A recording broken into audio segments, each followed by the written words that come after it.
Selamat malam, hari ini saya akan menjelaskan tentang bab 9 ya, mencapai keunggulan operasional dan kedekatan dengan pelanggan aplikasi perusahaan. Nah, di bab 9 ini ada kasus pembuka ya, teknologi membantu NVIDIA dalam mengantisipasi masa mendatang ya. Pada tahun 99, NVIDIA menorehkan sejarah ketika menemukan unit pemrosesan grafik. Saat ini chip NVIDIA dapat ditemukan dalam berbagai produknya, meliputi konsol permainan video, smartphone, tablet, sistem infotainment auto, dan supercomputers. Berkantor pusat di Santa Clara, California, perusahaan ini memiliki 7.000 karyawan di 20 negara dan memperoleh pendapatan sebesar 3,5 miliar pada 2011. Karena begitu banyak chip NVIDIA yang dibuat untuk industri elektronik bagi pelanggan, salah satu tantangan terberat bagi perusahaan adalah melamarkan permintaan pelanggan secara aktual dan menyesuaikan dengan tingkat persediaannya. Tren pelanggan dapat berubah-ubah dan bergantung pergeseran tiba-tiba dari salah satu cara atau yang lainnya. Untuk mengatasi permasalahan, NVIDIA menetapkan komite pengawas rantai pasokan untuk meninjau ulang proses rantai pasokannya. Komite pengawas merekomendasikan bahwa NVIDIA harus mengganti persediaan yang berbasis pada kertas kerja dengan sesuatu yang lebih baru. Nah, kita lihat permasalahan dengan peramalan persediaan yang dihadapi oleh NVIDIA mengilustrasikan peranan yang sangat penting dari sistem manajemen rantai pasokan dalam bisnis. Ya, kita lihat sistem perusahaan. Di seluruh dunia, perusahaan-perusahaan semakin menjadi lebih terhubung, baik secara internal maupun dengan perusahaan lainnya.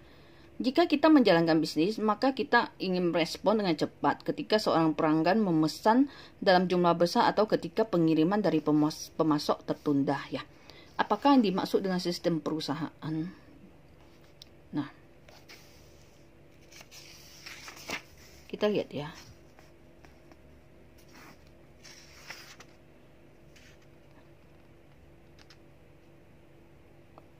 Bayangkan jika Anda harus menjalankan bisnis berdasarkan informasi dari 10 atau bahkan 100 database dan sistem yang tidak satu pun diantaranya dapat berkomunikasi satu sama lainnya. Bayangkan perusahaan Anda memiliki 10 lini utama produk berbeda.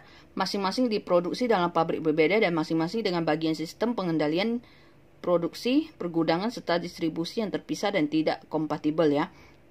Pengambilan keputusan kita seringkali didasarkan pada laporan di atas kertas yang dibuat secara manual, bahkan seringkali terlambat. Dan ini akan menyulitkan kita untuk benar-benar memahami apa yang sedang terjadi dalam bisnis sebagai suatu keseluruhan. Personel penjualan tidak dapat mengatakan pada saat mereka menempatkan pesanan apakah barang yang dipesan ada dalam persediaan atau tidak, dan proses manufaktur tidak dapat menggunakan data penjualan dengan lebih mudah untuk merencanakan produksi baru ya.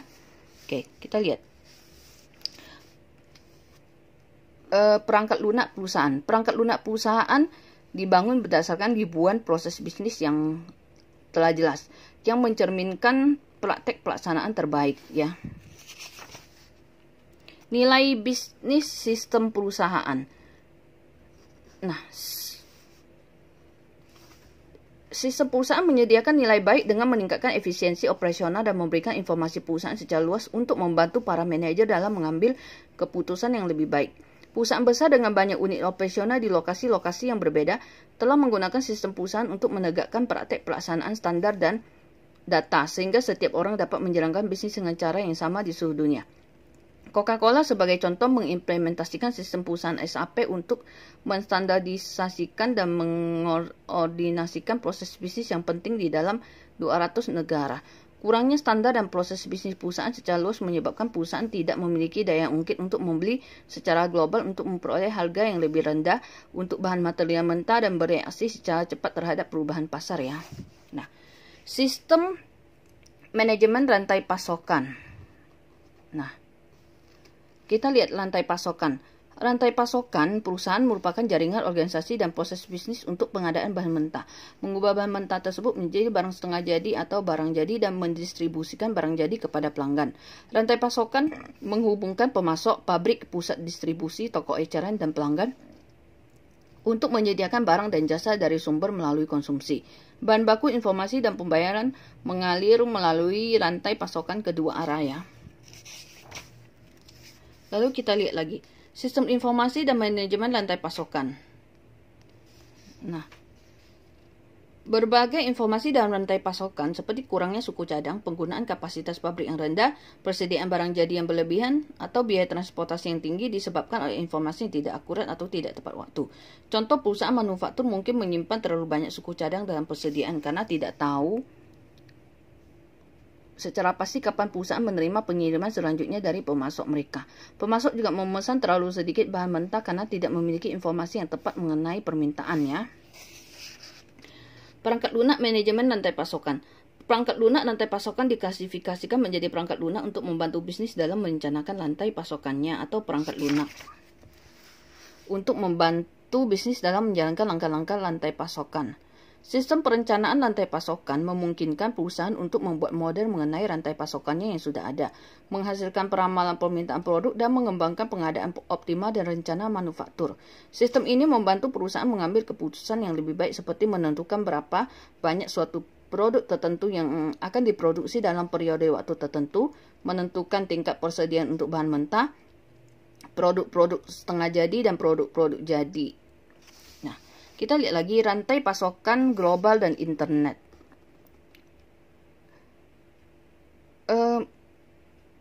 Sebelum adanya internet, koordinasi rantai pasokan terhambat atau kesulitan dalam membuat informasi bergerak secara perlahan di berbagai sistem rantai pasokan internal yang berbeda-beda untuk pembelian, pengelolaan bahan mentah, produksi, dan distribusi. Kesulitan lainnya adalah dalam berbagai informasi dengan nilai lantai pasokan eksternal karena sistem pemasok, distributor, atau penyedia logistik didasarkan pada standar dan platform teknologi yang tidak sesuai. Sistem perusahaan dan manajemen rantai pasokan ditingkatkan dengan adanya teknologi internet yang memasok beberapa integrasi tersebut. Manajer menggunakan antarmuka web untuk memasuki sistem pemasok untuk menentukan apakah persediaan dan kemampuan produksi dapat sesuai dengan permintaan produk perusahaan. Permasalahan rantai pasokan global, ya. Semakin banyak perusahaan memasuki pasar internasional, melakukan alih daya operasional manufaktur, dan memperoleh pasokan dari negara-negara lainnya. Demikian pula penjualan ke luar negeri. Rantai pasokan mereka meluas hingga ke berbagai negara dan kawasan. Terdapat kompleksitas tambahan dan tantangan untuk mengelola rantai pasokan global, ya. Kita lihat sesi interaktif manajemen. Mentega dari Len Olex menjadi lebih segar dengan perencanaan permintaan. Nah, kita lihat. Len Olex didirikan tahun 2021 oleh perwakilan dari 320 pabrik mentega dan keju individual sebagai Minnesota Cooperative Creameries Association. Sudah bertumbuh menjadi salah satu dari produsen mentega dan keju terbesar di Amerika Serikat, ya. Perusahaan menangani 12 miliar pon susu per tahun dan menghasilkan pendapatan lebih dari 12 miliar dolar. Nah, Len Olex ingin mencapai tujuannya dengan mengimplementasikan solusi yang memahami permintaan untuk membantu memprediksi dan menyesuaikan terhadap pergeseran permintaan. Perusahaan sudah menginstal sistem ERP Oracle JD Edwards Enterprise One sehingga bergantung pada Demantra untuk memperluas fungsionalitasnya pada solusi ERP untuk meningkatkan pemahaman mengenai permintaan. Fokus perhatian Demantra tepatnya pada apa yang diinginkan oleh Len Olex memperoleh nilai kemungkinan terbaik dari persediaan lamping. Pertama, sistem analisis cara optimal untuk mengelola bahan mentahnya. Hal ini membantu manajer perusahaan untuk menentukan berapa banyak susu yang diolah menjadi mentega, berapa banyak yang diolah menjadi keju, dan jenis keju yang akan dibuat, ya. Dan Olex juga mengendalikan manajemen transportasi Oracle untuk merencanakan transportasi, pelaksanaan, pembayaran ongkos kirim, dan otomatisasi proses bisnisnya, ya. Oke. Di sini ada pertanyaan studi kasus, bisa kalian coba jawab, ya. Kemudian kita lihat rantai pasokan yang dipengaruhi permintaan, dari produksi dorong hingga tarik dan respon pelanggan yang efisien. Sistem manajemen rantai pasokan yang lama lebih banyak ditentukan oleh mode dorong. Dalam mode dorong, jadwal produksi utama didasarkan pada pelamalan atau tebakan terbaik mengenai permintaan produk, dan produk-produk tersebut didorong kepada pelanggan. Nah, nilai bisnis sistem manajemen rantai pasokan. Nah, biaya total rantai pasokan merepresentasikan mayoritas dari biaya operasional bagi banyak bisnis dan dalam beberapa industri yang mendekati 75% dari total anggaran operasional. Mengurangi biaya rantai pasokan memiliki dampak besar terhadap profitabilitas perusahaan ya. Sebagai tambahan, untuk mengurangi biaya, sistem manajemen rantai pasokan dapat membantu meningkatkan penjualan. Oke, sistem manajemen hubungan pelanggan. Anda mungkin pernah mendengar ungkapan seperti pelanggan selalu benar atau pelanggan harus diutamakan terlebih dahulu. Saat ini kata-kata itu terdengar lebih jelas daripada sebelumnya karena keunggulan kompetitif yang didasarkan pada produk atau jasa baru yang inovatif seringkali berlangsung dalam jangka pendek. Perusahaan menyadari bahwa kekuatan kompetitif yang bertahan lama adalah hubungan mereka dengan pelanggannya. Apa yang dimaksud dengan manajemen hubungan pelanggan? Nah, oke. Pada bisnis besar, untuk penjualan, jasa, dan pemasaran cenderung menjadi sangat terkotak. Dan departemen tersebut tidak berbagi banyak informasi pelanggan yang sangat penting. Beberapa informasi atas pelanggan tertentu akan disimpan dan diorganisasikan dalam hal tanggung jawab orang tersebut dengan perusahaan. Bagian-bagian lainnya dari informasi tersebut mengenai pelanggan yang sama akan diorganisasikan berdasarkan produk yang dibeli. Tidak mungkin dapat mengkonsolidasikan semua informasi tersebut untuk memberikan gambaran terpadu mengenai seorang pelanggan di seluruh perusahaannya. Oke, kita lihat perangkat lunak manajemen hubungan pelanggan. Paket perangkat lunak CRM untuk kepentingan komersial berkisar dari yang hanya memiliki kelengkapan yang minim yang dapat mengerjakan fungsi-fungsi yang terbatas seperti membuat situs web secara personal untuk pelanggan tertentu hingga aplikasi perusahaan berskala besar yang dapat melakukan interaksi yang sangat banyak dengan pelanggan, menganalisisnya dengan perangkat pelaporan yang canggih dan menghubungkannya dengan aplikasi perusahaan besar lainnya ya. Kemudian kita lihat Salesforce Automation atau SFA.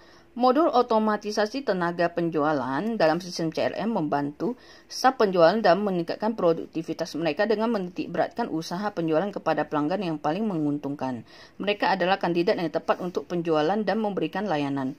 Sistem CRM menyediakan prospek penjualan dan informasi kontak, informasi produk, kemampuan konfigurasi produk, dan menghasilkan penawaran penjualan ya. Layanan pelanggan. Modul layanan pelanggan dalam sistem CRM menyediakan informasi dan alat untuk meningkatkan efisiensi dari para staf di pusat panggilan, pusat bantuan, dan pusat dukungan pelanggan. Modul ini juga memiliki kemampuan untuk mengarahkan dan mengelola permintaan layanan pelanggan. Pemasaran. Sistem-sistem CRM mendukung kampanye pemasaran berlangsung dengan menyediakan kemampuan untuk mendapatkan prospek dan data pelanggan, untuk menyediakan informasi tentang produk dan layanan, untuk kualifikasi yang mengarahkan pada pemasaran yang ditargetkan, dan untuk menjadwalkan serta menelusuri surat menyurat atau surat pemasaran langsung ya. CRM operasional dan CRM analitis. CRM operasional meliputi aplikasi-aplikasi yang berhubungan dengan pelanggan seperti perangkat untuk SFA, pusat panggilan dan dukungan layanan pelanggan, serta otomatisasi pemasaran. CRM analitis meliputi aplikasi-aplikasi untuk menganalisis data pelanggan yang dihasilkan oleh aplikasi CRM operasional untuk menyediakan informasi dalam rangka meningkatkan kinerja bisnis ya. Nilai bisnis sistem manajemen hubungan pelanggan. Pelanggan yang berhenti berkurang ketika penjualan layanan dan pemasaran merespon kebutuhan pelanggan dengan lebih baik. Tingkat churn atau churn rate mengukur jumlah para pelanggan yang berhenti menggunakan atau membeli produk atau layanan perusahaan. Ini merupakan indikator penting bagi pertumbuhan atau penurunan dalam basis pelanggan suatu perusahaan ya. Kita lihat lagi aplikasi perusahaan, yaitu peluang dan tantangan baru.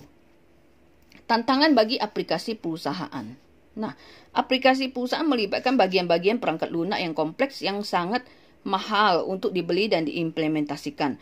Mungkin dibutuhkan waktu beberapa tahun bagi perusahaan Fortune 500 sebesar untuk menyelesaikan implementasi sistem perusahaan berskala besar atau sistem bagi SCM atau CRM ya. Kemudian kita lihat lagi aplikasi perusahaan generasi berikutnya. Aplikasi perusahaan generasi berikutnya di SAP akan memadukan standar SOA dan dapat menghubungkan aplikasi milik SAP dan layanan web yang dikembangkan oleh vendor pelangkat lunak independen. Oracle juga telah memasukkan SOA ya, dan kapabilitas manajemen proses bisnis dalam produk middleware fusionnya. Perusahaan juga dapat memanfaatkan alat tersebut untuk menciptakan platform untuk proses bisnis baru atau yang sudah ditingkatkan untuk mengintegrasikan informasi dari berbagai macam aplikasi ya. Oke. Kalau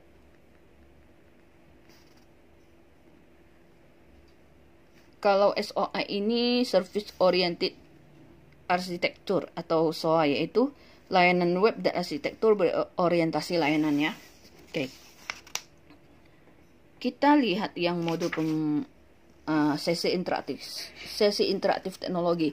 Manajemen hubungan pelanggan mengarah menuju cloud computing ya. Salesforce.com merupakan perusahaan yang membuat perangkat lunak berskala perusahaan sebagai layanan yang sukses dan memimpin global yang tidak terbantahkan dalam sistem manajemen hubungan pelanggan berbasis cloud computing. Pengguna dapat mengakses aplikasi dari Salesforce dimanapun melalui perangkat mobile yang terhubung dengan internet atau komputer yang terkoneksi ya. Nah, di situ ada pertanyaan studi kasus, bisa kalian coba jawab ya. Dan ada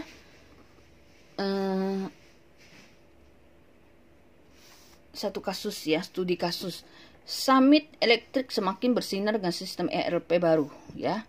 Summit Electric Supply merupakan salah satu distributor grosir terbesar dari perlengkapan dan peralatan listrik bagi industri di Amerika Serikat dengan 500 karyawan dan hampir 358 dolar juta dalam penjualan pada 2011. Summit beroperasi di 4 negara bagian dan memiliki divisi ekspor global yang berlokasi di Houston, divisi kelautan yang berlokasi di New Orleans, dan kantor penjualan di Dubai ya. Oke. Setelah meninjau ulang vendornya secara ekstensif, maka Summit memilih perangkat lunak ERP dari SAP karena fungsionalitasnya dalam penjualan dan distribusi, pengelolaan bahan material dan keuangan, serta pengetahuan mengenai bisnis distribusinya. Summit mengunjungi distributor listrik lainnya yang menggunakan SAP termasuk beberapa pesaingnya untuk memastikan bahwa perangkat lunak bekerja dalam lini bisnisnya. Summit dapat mengoperasikan sistem ERP-nya yang baru di 19 lokasi pada Januari 2007 ya. Nah, sebagai bagian solusi ERP-nya, Summit mengimplementasikan aplikasi SAP Payback dan Chargeback yang dikembangkan secara spesifik bagi industri distribusi. Pada setiap akhir hari kerja, aplikasi ini secara otomatis meninjau ulang aktivitas penagihan Summit untuk hari itu dan membandingkannya dengan semua perjanjian tol bayar yang dimuat dalam sistem SAP. Oke, kemudian pelajaran terpenting implementasi ERP Summit adalah tidak memaksakan sistem baru agar menyerupai sistem lama. Bukan hanya penyesuaian seperti itu berbiaya mahal untuk merancang dan memeliharanya, tetapi dapat menghidupkan secara terus-menerus cara-cara dalam menjalankan bisnis yang sudah usang ya. Kemudian ada 5 pertanyaan studi kasus ya. Silakan bisa kamu jawab. Oke, sekian dulu bab 9. Terima kasih, selamat